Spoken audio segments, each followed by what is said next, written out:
नमस्कार दोस्तों, स्वागत है एक बार पुनः आप सभी का अपने इस YouTube चैनल टॉपर गैलेक्सी पर। दोस्तों आज का ये वीडियो आपके लिए काफ़ी इंपॉर्टेंट होने वाला है, क्योंकि इस वीडियो पे हम लोग बात करेंगे आज फिजिक्स के इंपॉर्टेंट न्यूमेरिकल के ऊपर, और ये प्रॉपर आपका न्यूमेरिकल का क्लास होने वाला है। ठीक है, तो यहाँ पर वो सभी क्वेश्चन मैं कराऊंगा जो कि बोर्ड एग्जाम के लिए महत्वपूर्ण है, आपके एग्जाम में आते हैं, और आपको पता है कि एग्जाम काफ़ी नज़दीक है। तो ऐसे में मैं लगातार आपके लिए कम समय में ज़्यादा से ज़्यादा कॉन्टेंट अब देने का प्रयास कर रहा हूं। ठीक है, तो आपको भी यार प्लीज सपोर्ट करिए, जिससे कि मेरा मोटिवेशन बना रहे और आपके लिए लगातार ऐसी क्लास आती रहे। तो चलिए फर्स्ट क्वेश्चन आप लोग देख सकते हैं, यहां पर आपके सामने दिया गया है कि अब देखिए यहां पर इसको मैं सॉल्व जब करूंगा तो आपको देखना है।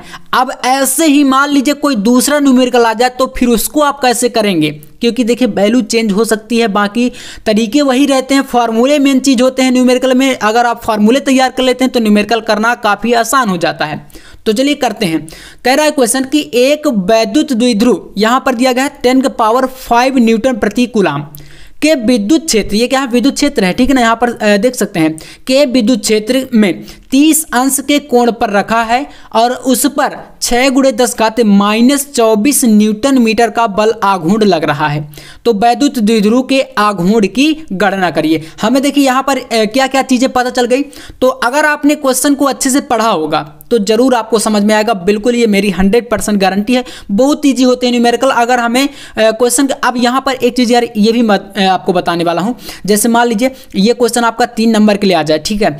अब आप लोग सोचेंगे कि भैया न्यूमेरिकल में अगर हमें पूरा नहीं आता तो क्या कुछ नंबर हम पा सकते हैं? तो बिल्कुल यार आप पाएंगे। 3 में से कम आप 2 नंबर इसमें लेके आएंगे, वो मैं बताऊंगा, और अगर पूरा करेंगे तो भाई पूरा मिलेगा। देखिए इसमें पहले आप वो लिखेंगे जो वैल्यू यहाँ पर दी गई हैं, और फिर आप ये पता होना चाहिए आपको कि क्या निकालना है। ठीक है, तो अगर बात करें तो विद्युत क्षेत्र यहाँ पर कितना है, देखिए बताया गया था 10⁵ न्यूटन प्रति कूलाम। तो इसमें यहाँ पर जब सॉल्व करेंगे आप लोग तो यहाँ पर इसमें लिखेंगे ई का मान, विद्युत क्षेत्र यहाँ पर कितना दिया गया है, ई का मान 10⁵ यहाँ पर 5 न्यूटन प्रति कूलाम। ठीक है, न्यूटन प्रति कूलाम, ये आपके पास यहाँ पर इसका मान दिया गया है, न्यूटन प्रति कूलाम। अब इसके बाद आइए नेक्स्ट यहाँ पर अगला स्टेप देखिए, 10⁵ न्यूटन प्रति कूलाम, ये आपका यहाँ पर दिया गया है वैल्यू ई की। अब इसके बाद यहाँ पर अगला स्टेप समझिए, थोड़ा सा पेन हमारा धीमा चल रहा है, ठीक है, तो इसको अच्छे से, ताकि स्क्रीन में आपको फिर दिखे ना, तो अच्छे तरीके से दिखना चाहिए ना। तो ये हमारा न्यूटन प्रति कूलाम दिया गया है विद्युत क्षेत्र की मात्रा। चलिए इसके बाद आइए यहां पर कह रहा है कि 30 अंश के कोण पर यह रखा गया है। तो यहां पर थीटा का मान कितना है, बोलेंगे यहां पर भैया हो जाएगा हमारा 30 डिग्री, 30 अंश थीटा का वैल्यू हो गया है ना। अब इसके बाद आइए यहां पर कह रहा है कि उस पर 6 × 10⁻24 न्यूटन मीटर। अब अगर पूछा जाए आपसे कि ये क्या है, तो कह रहा है कि यहाँ पर बल आघूर्ण लग रहा है।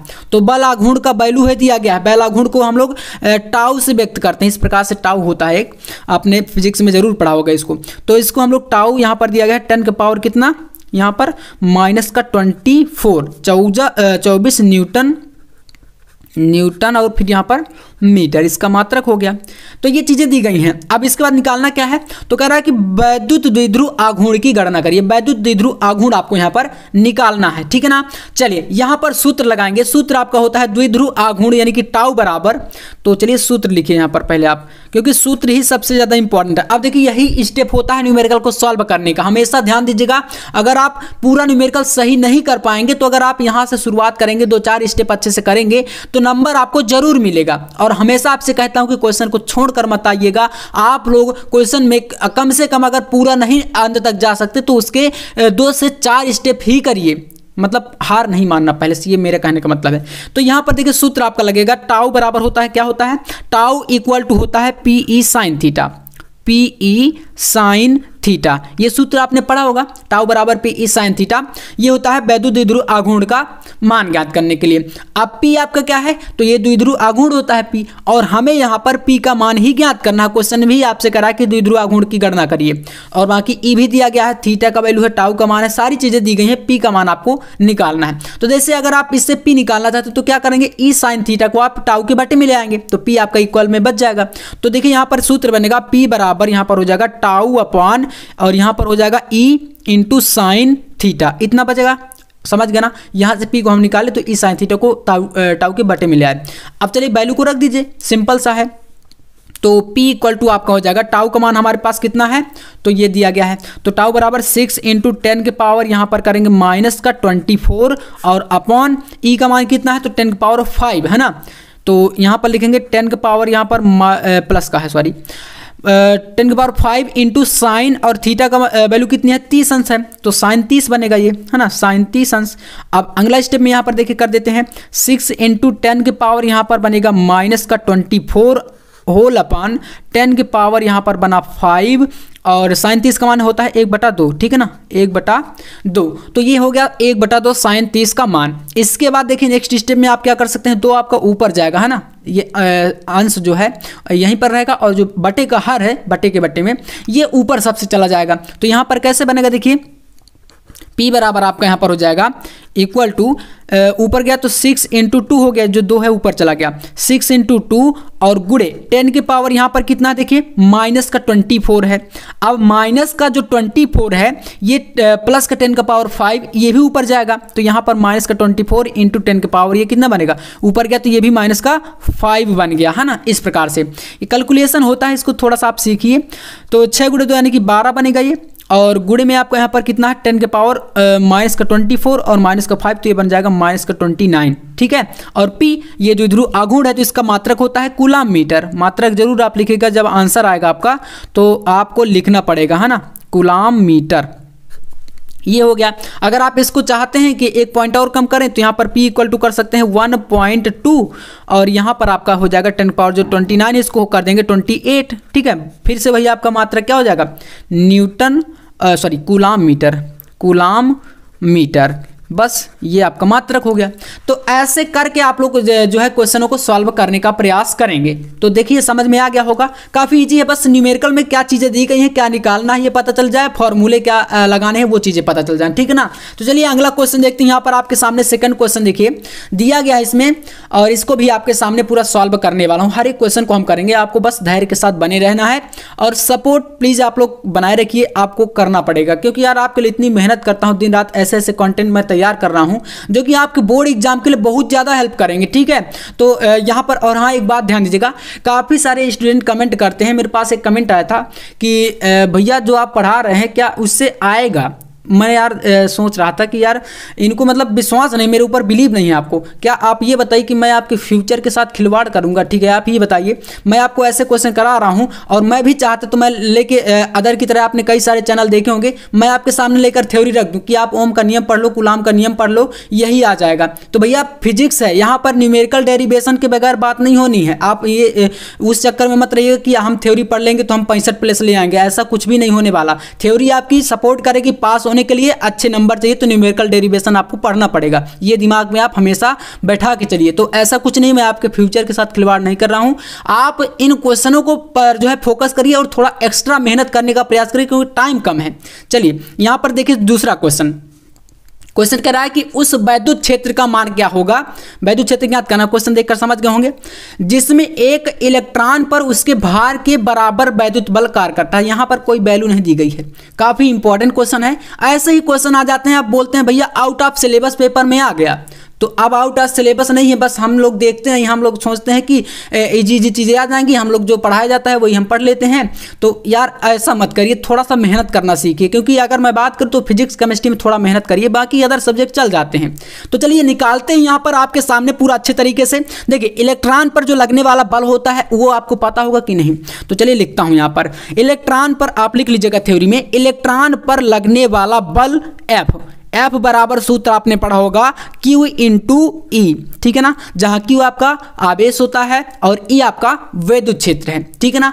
वैद्युत क्षेत्र कितनी बता, तो E बराबर F अपॉन ये उसी मतलब E बराबर F अपॉन Q भी कर सकते हैं, वही फार्मूला है। तो F equal to Q into e बनेगा, और इसी को आप लिख सकते हैं E इंटू यहाँ पर कैपिटल ई, स्मॉल ई का मतलब है इलेक्ट्रॉन पर जो आवेश होता है, ठीक है। तो ये हमारा एक इक्वल में जो है फॉर्मूला बन रहा है, ठीक है। अब देखिए जो इलेक्ट्रॉन का भार होता है, एक इलेक्ट्रॉन का जो भार होता है उसका सूत्र क्या होता है, देखिए तो यहां पर लिख दीजिए इलेक्ट्रॉन का काफ़ी इंपॉर्टेंट क्वेश्चन है ये, मैंने देखा तो मैं सोचा आपको बताया जाए, ठीक है ना। इलेक्ट्रॉन का भार, और बोर्ड एग्जाम में ऐसे क्वेश्चन हमेशा आते रहते हैं, क्योंकि इसमें देखिए वैल्यू नहीं दी गई तो स्टूडेंट सोचेंगे कि इसको हम कैसे सॉल्व करें, और बहुत ईजी है ना, कुछ के बराबर ये सूत्र सवाल है आपका। यहाँ पर वेट होता है इलेक्ट्रॉन का, जो आपने पढ़ा होगा mg, ठीक है ना। तो यम आपका क्या है, यहाँ पर द्रव्यमान होता है, ठीक है, और यहाँ पर जो g है वो आपका यहाँ पर इसमें गुरुत्वीय त्वरण है। तो इस प्रकार से वैल्यू जो है आप यहाँ पर बना सकते हैं। बाकी की देखिए इनमें वैल्यू आपको मैं बताऊंगा, तो इतना अगर आप समझ गए तो अब यहाँ से आपको आने वाला है, देखिए यहाँ पर mg हो गया, और f बराबर भी आपने mg पढ़ा होगा, ठीक है ना, पिछली क्लासों में। तो अब इसकी जो है आपको बराबरी करवा देनी है इलेक्ट्रॉन के भार से। मतलब समझ रहे हैं मैं क्या कह रहा हूं, आपको F के बराबर में E into capital E into small e हमने निकाला, तो इसी को आप कर दीजिए small e into capital E बराबर mg। मैंने यही आपसे कह रहा हूं, यही आपको कराना है। तो इसको हमने इससे बराबरी करा दी। अब यहां पर कह रहा है कि उस वैद्युत क्षेत्र का मान ज्ञात करिए। मतलब समझ रहे हैं, आपको कैपिटल E का मान ज्ञात करना है इसमें, ठीक है ना। तो अब चलिए यहाँ पर कैपिटल E जब आपको निकालना है तो इसको इस प्रकार से लिखेंगे, कैपिटल E बराबर आपका बनेगा यहाँ पर स्मॉल m g अपॉन, और ये स्मॉल e आपका बटे में पहुंच जाएगा। ये सूत्र बना। अब देखिए यहाँ से आपको मैं वैल्यू रखना बताता हूँ। देखिए जो कैपिटल M है, सॉरी स्मॉल m है, ये इलेक्ट्रॉन का द्रव्यमान है, तो इसका वैल्यू कितना होता है 9.1 गुणे 10 की घात कितना होता है -31 kg, ठीक है, ये आपने पढ़ा होगा, ठीक है, -31। अब kg नहीं रखेंगे, यहाँ पर आपको मैं बता रहा हूँ। अब यहाँ पर g जो है इसका मात्रक यहाँ पर क्या हो जाएगा, सॉरी वैल्यू क्या हो जाएगी, तो 9.8 मीटर सेकंड इनवर्स ये होता है आपका। तो इसको आप यहाँ पर डायरेक्ट वैल्यू बस रखना है, बाकी इनको अगर देखिए आपको पता नहीं है तो याद कर लीजिएगा, ठीक है। तो ये आपका इस प्रकार से ऊपर का काम हुआ। अब बटे का ई है स्मॉल ई मतलब जो इलेक्ट्रॉन का आवेश होता है, इलेक्ट्रॉन पर एक इलेक्ट्रॉन पर आवेश कितना होता है, तो 1.6 इंटू 10 की पावर कितना होता है -19 कूलाम, ठीक है। इतना आपका ये इलेक्ट्रॉन पर आवेश होता है। अब देखिए इतना अगर मैंने आपको करा दिया तो अब यहाँ से तो कोई प्रॉब्लम नहीं आपको होनी चाहिए। भैया यहाँ से क्या ही दिक्कत आएगी आपको, ये बताइए मुझे। इसमें देखिए E बराबर हम यहाँ से निकालेंगे जब, तो 9 इंटू 8 है, ये 9 इंटू 1 है, दोनों का मल्टीप्लाई कर देंगे, गुणा करा देंगे डायरेक्ट, ठीक है। और यहाँ पे 1.6 है, जो भी इन दोनों का गुणा आएगा उसमें 1.6 का भाग करा देंगे। तो देखिए मैं आपको यहाँ पर डायरेक्ट बता रहा हूँ, करिएगा जब, तो इसमें आएगा 5.5, ये आपका इस प्रकार से आएगा। गुणा आप करा लेंगे, दशमलव का गुणा है, आप इसको कर सकते हैं ना, गुणा तो आसान होता है। 2 पॉइंट के बाद जो भी वैल्यू आएगी उसमें 2 पॉइंट के बाद दशमलव लगा देना, क्योंकि 1 पॉइंट इसका 1 पॉइंट इसका, और फिर इसका भाग करा देना। अब आइए इसमें, यहाँ पर 10 की पावर कितना है -31 31 है, और बटे में 19 है। तो इसको जब आप यहाँ पर ऊपर ले जाएंगे -19, तो ये बनेगा +19, और इससे फिर घटेगा, ठीक है ना। क्या होगा, घट जाएगा, तो बचेगा कितना, यहाँ पर 19 और 1 20, तो यानी कि 10 और 2 12, तो 10 की पावर यहाँ पर -12 बचता है, लेकिन यहाँ पर हमने 1 पॉइंट इसमें लगाया है, तो इसके लिए 10 की पावर आपको यहाँ पर कर देना है -11, ठीक है ना। अब यहाँ पर कंफ्यूज मत होइएगा, इसका मैं शुद्ध पूरा कैलकुलेशन करके रखा हूँ। और ये जो ई है इसका मात्रक क्या होता है, न्यूटन प्रति कूलम, ठीक है ना, न्यूटन प्रति कूलम या न्यूटन कूलम इनवर्स भी लिख सकते हैं। तो ये आपका क्या है, वैद्युत क्षेत्र है, यही वैद्युत क्षेत्र आपको इसमें ज्ञात करना था, ठीक है। तो देख सकते हैं यहाँ पर कोई वैल्यू नहीं दी गई थी, और हमने यहाँ पर फॉर्मूले बनाए और डायरेक्ट क्वेश्चन को सॉल्व कर दिया। अगला क्वेश्चन देखिए, यहाँ पर क्वेश्चन नंबर 3 दिया गया है कि एक घन के केंद्र पर 10 माइक्रो कूलाम का एक आवेश रखा है, और घन के एक फलक से निकलने वाले वैद्युत फ्लक्स की गणना कीजिए। देखिए बहुत आसान सा क्वेश्चन है। आपसे क्वेश्चन करा कि एक कोई घन है, ठीक है, घन आप जानते हैं मतलब ठोस कोई भी जो होता है एक प्रकार से वस्तु, वो बोलेंगे घन, और उसमें टोटल 6 फलक होंगे, ठीक है ना। जैसे मान लीजिए आपको कोई जैसे आप जिस रूम में बैठे हैं तो इसमें कितने टोटल फलक हैं, आप अगर देखें तो 6 फलक हैं, और अगर उसको पूरा बंद कर जाए, एकदम ठोस हो जाए, तो वो आपका मान लीजिए घन है, ठीक है। वैसे ही मानना है कि ये घन के जो केंद्र है उसका सेंटर पॉइंट है, उस पर 10 माइक्रो कूलाम का आवेश रखा है, और फिर घन के एक फलक पर, ठीक है, मतलब 6 फलक हैं, उनमें से किसी एक फलक पर आपको निकलने वाला वैद्युत फ्लक्स निकालना है, ठीक है। चलिए यहाँ पर लगेगी गॉस की प्रमेय। गॉस की प्रमेय बंद पृष्ठ के लिए लागू होती है, आपने पढ़ा होगा ना। तो चलिए यहाँ पर क्या लिखेंगे, लिखेंगे किसी बंद पृष्ठ से गुजरने वाला वैद्युत फ्लक्स। तो चलिए लिखिए फिर, किसी, थोड़ा सा थ्योरी में टाइम लग जाता है यार, किसी बंद पृष्ठ, ठीक है ना, बंद पृष्ठ, किसी बंद पृष्ठ से गुजरने वाला क्या निकालना है? वैद्युत फ्लक्स, ठीक है ना, वैद्युत फ्लक्स, किसी बंद पृष्ठ से गुजरने वाला वैद्युत फ्लक्स। तो क्या होता है, हमने निकाला था गॉस की प्रमेय में पढ़ा था, फाई ई इक्वल टू हमने क्यू अपॉन एप्सिलॉन नॉट, ये पढ़ा था। अब यहां पर अगर बात करूं मैं क्यू का मान कितना है? 10 माइक्रो कूलाम है। क्या है? 10 माइक्रो कूलाम, सिंपल बात है। तो भैया यहाँ पर आप लोग रखेंगे 10 और भैया माइक्रो कूलाम, माइक्रो के लिए क्या करते हैं? 10 की पावर कर देते हैं -6, याद है ना आपको? तो ये हो गया। अब ये कूलाम में चेंज हो गया, ठीक है ना, माइक्रो कूलाम हमारा कूलाम में चेंज हो गया क्योंकि हमने इसमें 10 की पावर 6 वैल्यू रख दिया।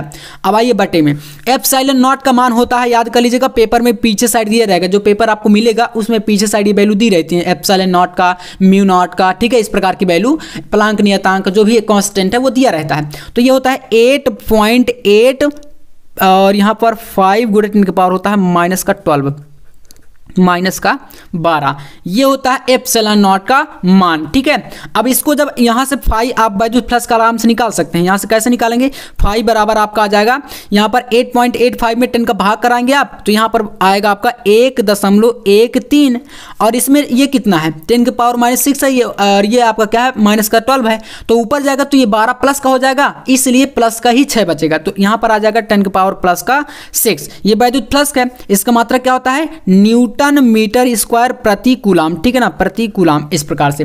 तो ये फ्लक्स का आया टोटल पृष्ठ के लिए आया है, ठीक है ना, पूरा का पूरा जो सरफेस है। हमें निकालना है किसी एक फलक के लिए, ठीक है, कह रहा ना क्वेश्चन कि एक फलक से निकालने वाला वैद्युत फ्लक्स ज्ञात करिए। तो जब आपको एक फलक के लिए निकालना है तो क्या करेंगे आप? हमेशा आपको पता है उसमें कि घन में 6 फलक होते हैं, तो 6 का इसमें भाग करा देंगे तो भैया एक फलक का निकल आएगा, समझ रहे हैं ना। तो चलिए अब यहां पर आपको क्या लिखना है? एक फलक पर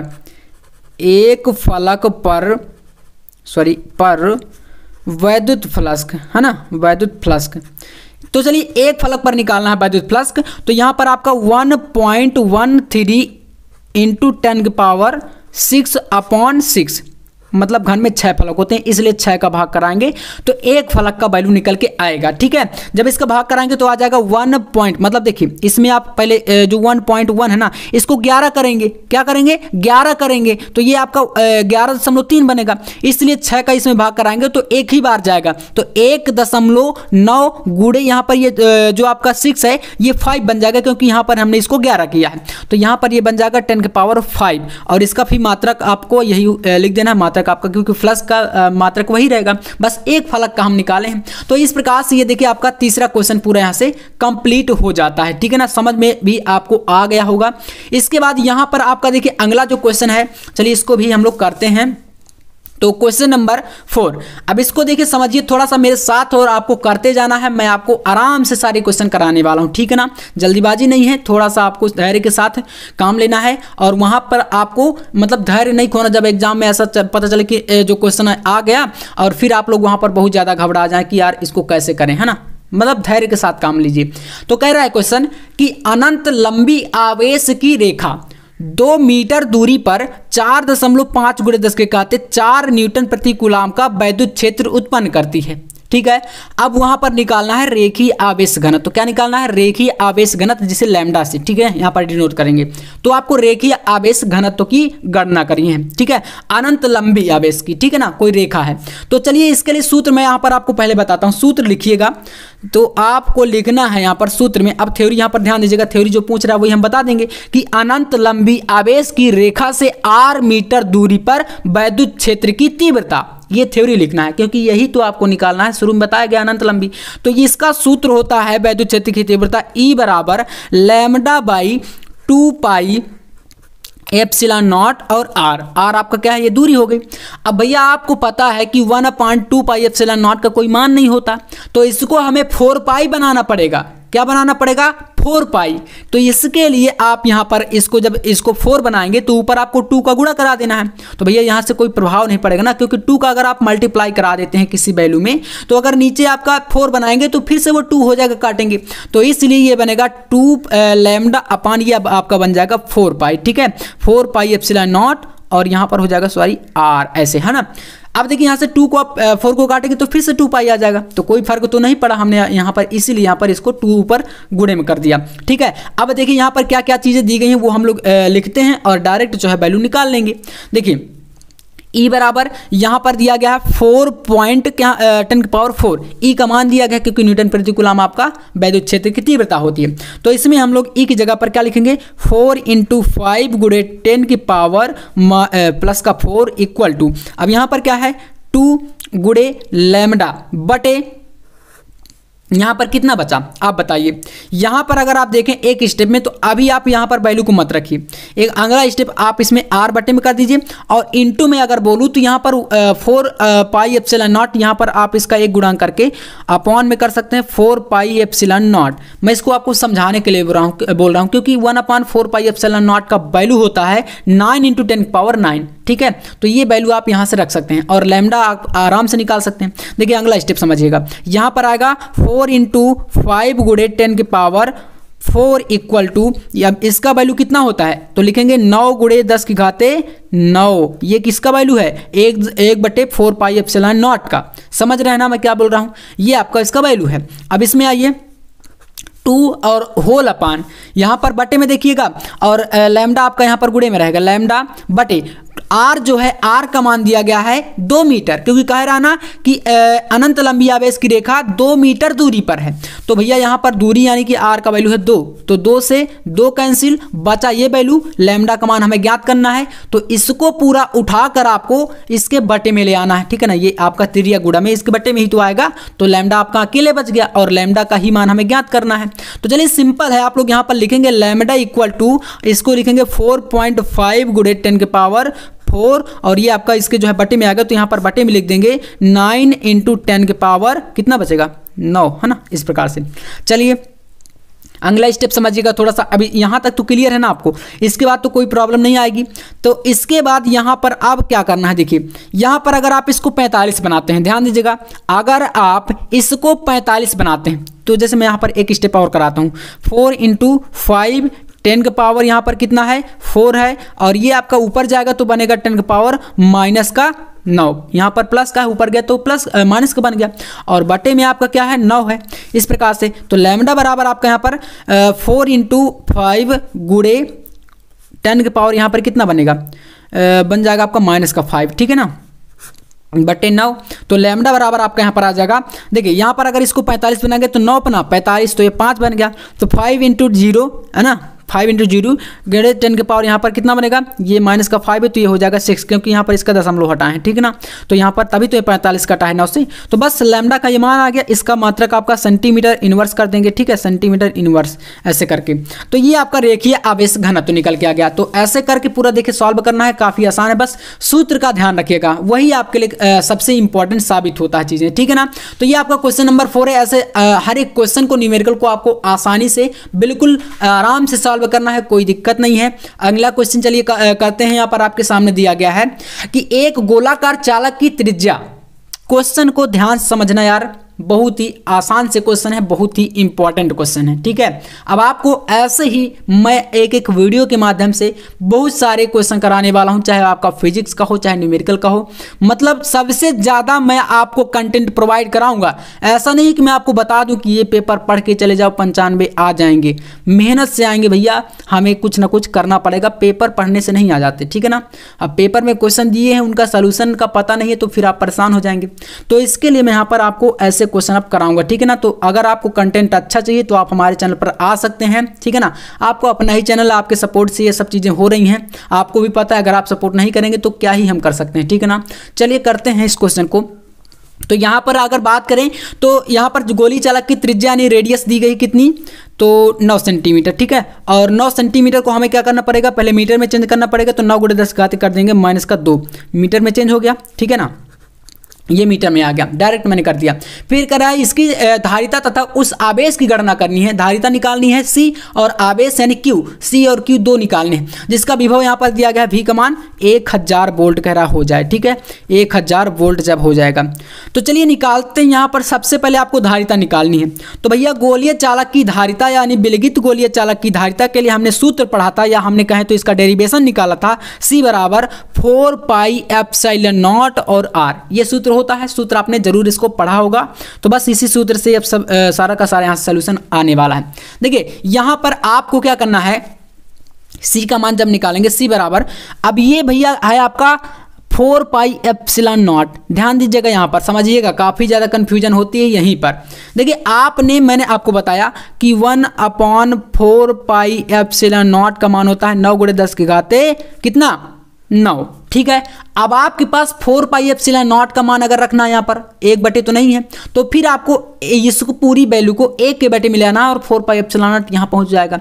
तो इसका मान कितना बनेगा, बन जाएगा, बोलेंगे यहाँ पर 1/9 × 10 की घाते 9। ठीक है ना, जस्ट उल्टा हो गया। तो अंश हर में बस फर्क है। इसके बाद ऊपर R का वैल्यू कितना है, तो R का मान आपके पास है 9 × 10 की घाते -2 मीटर। हमारे पास त्रिज्या दी गई थी, 9 से 9 कैंसिल, बचा आपके पास ये। तो C बराबर कितना आएगा, देखिए C बराबर 1 × 10 की घाते कितना ऊपर -2 है, और ये बटे का ऊपर गया तो 10 की पावर यहाँ पर ये भी -9 बन गया। ठीक है ना, तो यहाँ से C बराबर कितना आएगा, 1 × 10 की घाते कितना बना 9 2 11 -11। ठीक है ना, और इससे देखिए C बराबर, अगर आप इसको 12 बना देंगे तो ये फैरेड में आ जाएगा, पिको फैरेड में। ठीक है ना, तो हम इसको चेंज कर सकते हैं। तो अगर आप इसको 10 बना देंगे, 1 को आप 10 कर देते हैं, तो ये बन जाएगा 10 की पावर जो 11 है माइनस का, ये -12 बन गया। समझ रहे हैं कि नहीं, यहाँ से हमने इसको 10 बना दिया, मतलब कि यहाँ पर एक इसकी घात जो है यहाँ पर जो माइनस का 11 थी आपकी 12 हो गई, 12 हो गई। ठीक है ना, क्योंकि 1 को हमने 10 कर दिया। अब देखिए C बराबर 10 आ गया, और आपको पता है C आपकी क्या धारिता है, धारिता का मात्रक फैरेड होता है, लेकिन 10 के पावर -11 को आप क्या कर सकते हैं, यहाँ पर पिको फैरेड में लिख सकते हैं। समझ गए कि नहीं, क्योंकि अगर आपका 10 पिको फैरेड दिया होगा तो पिको फैरेड को फैरेड में चेंज करने के लिए आप लोग 10 की पावर क्या करते हैं, -12 लगाते हैं। अगर माइक्रो फैरेड में करना है तो उसको 10 की पावर -6 लगाते हैं, वैसे ही यहाँ पर किया गया है। ठीक है, अब एक चीज हमारी धारिता निकल आई, हमें निकालना है आवेश। तो चलिए आवेश को भी हम लोग ज्ञात करते हैं। तो आवेश यानी कि आप लिखेंगे यहाँ पर आवेश का फॉर्मूला, आवेश C बराबर होता है, क्या होता है सूत्र, Q × V, यानी कि C × V कर सकते हैं या ऐसे करके। तो Q बराबर आप यहाँ पर निकाल लीजिए, Q बराबर C × V। तो Q बराबर आपके पास C का मान कितना निकल के आया, 10 micro farad pico farad sorry. तो 10 × 10 की पावर यहाँ पर -12 आ गया पिको फैरेड का वैल्यू, और गुणे भी आपके पास कितना था 1000 वोल्ट। ठीक है ना, तो यहाँ पर 1000 को आप कैसे लिख सकते हैं, 10 की पावर +3 कर सकते हैं। ठीक है ना, 1000 को। तो Q बराबर कितना आएगा, 10 गुणे यहाँ पर 12 से 3 गया तो आपका कितना बचेगा, 9 3 12, यानी कि 10 की पावर -9, ऐसा बचेगा कि नहीं। और बस आवेश है तो इसका मात्रक लिख देंगे कूलाम, है ना, कूलाम। तो बस ये चीज़ आपकी इस प्रकार से निकल आई। दोनों की दोनों चीज़ें देख सकते हैं, मैंने आपके सामने पूरा अच्छे तरीके से रख दिया है। और ये आपका यहाँ से क्वेश्चन नंबर 5 भी देख सकते हैं पूरा खत्म है। ठीक है, अब ऐसे ही आपको करना है। अब चलिए अगला क्वेश्चन देखते हैं, यहाँ पर आपके सामने है क्वेश्चन नंबर 6। तो प्रत्येक क्वेश्चन आपके लिए इंपॉर्टेंट है, और ये प्रश्न आपका बनने वाला है समांतर प्लेट संधारित्र से। क्वेश्चन क्या कह रहा है, आपके सामने है, और पूरा इसको चलिए करते हैं सॉल्व। कहा गया है कि एक समांतर प्लेट संधारित्र की धारिता, यहाँ पर देखिए समांतर प्लेट संधारित्र की धारिता दी गई 16 पिको फैरेड। ठीक है ना, अब पिको फैरेड तो आप समझते ही, मैंने आपको बता ही दिया, जस्ट अभी आपके सामने करूंगा फिर से। तो कह रहा है कि यदि प्लेटों के बीच की दूरी घटाकर 2/3 कर दी जाए, प्लेटों के बीच की दूरी कितनी कर दी जाए, 2/3, 2/3। ठीक है ना, तो कह रहा तथा उनके बीच 3 परावैद्युतांक का पदार्थ भर दिया जाए, तब संधारित्र की धारिता क्या होगी। एक धारिता दी गई है, और अगर फिर हम लोग धारिता की जो है दूरी, मतलब उनके प्लेटों के बीच की दूरी को 2/3 कर दें, 2/3 कर दें, और उनके बीच हम लोग 3 के परावैद्युतांक का पदार्थ डाल दें, तो फिर धारिता क्या होगी, दूसरी वाली धारिता आपको ज्ञात करनी है। तो चलिए प्यारे बच्चों करते हैं इसको आपके सामने पूरा अच्छे तरीके से सॉल्व। सबसे पहले मैं आपको यहाँ पर बताऊंगा भाई साहब समांतर प्लेट संधारित्र की धारिता का सूत्र। तो क्या होता है, C बराबर होता है आपका एप्सिलॉन नॉट A अपॉन क्या होता है D, समझ रहे हैं ना, ये आपका हो गया सूत्र।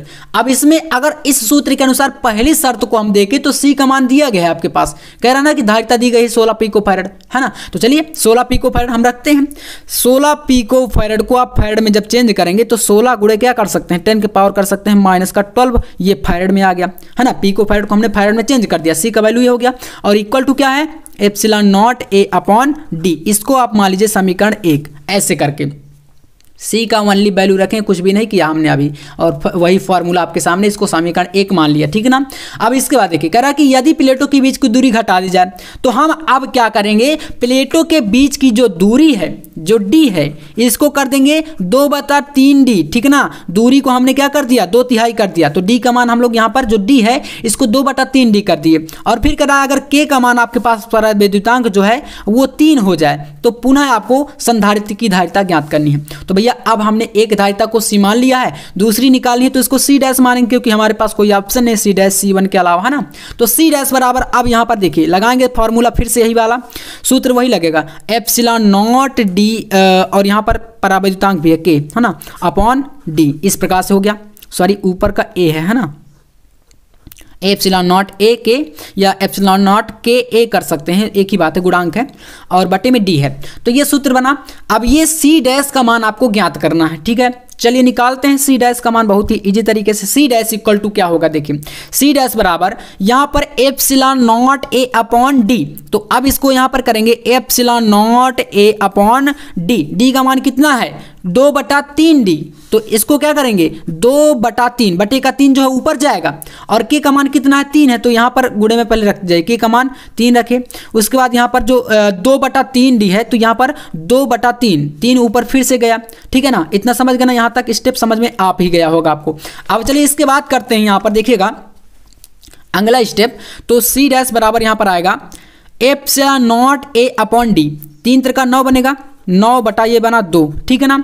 और यहाँ पर बचेगा कितना इधर, तो epsilon not a upon D, इतना बचा ये अलग से, ठीक है ना, इधर, और 9/2 इधर हो गया।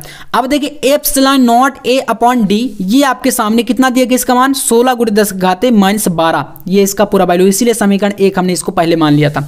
तो अब यहाँ पर इसकी जगह पर आपको वही वैल्यू को रख देना है, सी बराबर 9/2 × 10 के घाते, यहाँ पर सॉरी 16 × 10 के घाते -12, ये आपका समीकरण 1 से आ गया, इसका वैल्यू है ना, यहाँ पर ये दिया गया है। तो चलिए आप देखिएगा यहाँ पर 2 से इसको काटेंगे तो 2 8 16, है ना, 8 बार गया, तो 9 8 72, यानी कि सी बराबर आपका आ जाएगा 72 × 10 के घाते कितना, -12। तो अब आप लोग सी डैश बराबर कितना लिख सकते हैं, 72, और यहाँ पर -12 हटा के आप लोग पी को फैड कर दीजिए, ठीक है ना, क्योंकि पी को फैड को हम लोग यहाँ पर इधर उधर बदल सकते हैं अपनी आवश्यकता अनुसार। तो ये फैड में इतना आता, अगर चाहते तो यहाँ पर फैड लिख सकते थे, इतना भी कर सकते हैं तो पूरा नंबर मिलेगा, और इतना भी कर देंगे तो भी पूरा नंबर मिलेगा, ठीक है ना। तो ये आपके स्टेप होते हैं जो कि आपको करना चाहिए, ठीक है। तो उम्मीद है आप लोग इसको समझ भी गए होंगे, ठीक है ना। तो ये क्वेश्चन है, स्क्रीनशॉट भी कर लीजिएगा, या तो आप पूरे क्वेश्चन को अच्छे से सॉल्व करिएगा अपने से भी, वैसे मैं करा ही रहा हूँ, आपको टेंशन नहीं लेना।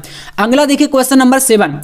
तो नेक्स्ट क्वेश्चन यहाँ पर कह रहा है कि किसी परमाणु में, कोई परमाणु है आपके पास, कह रहा है कि एक इलेक्ट्रॉन अपने नाभिक के चारों ओर, मतलब कोई परमाणु है ऐसे, उसका एक नाभिक है, सेंटर पॉइंट, ठीक है ना।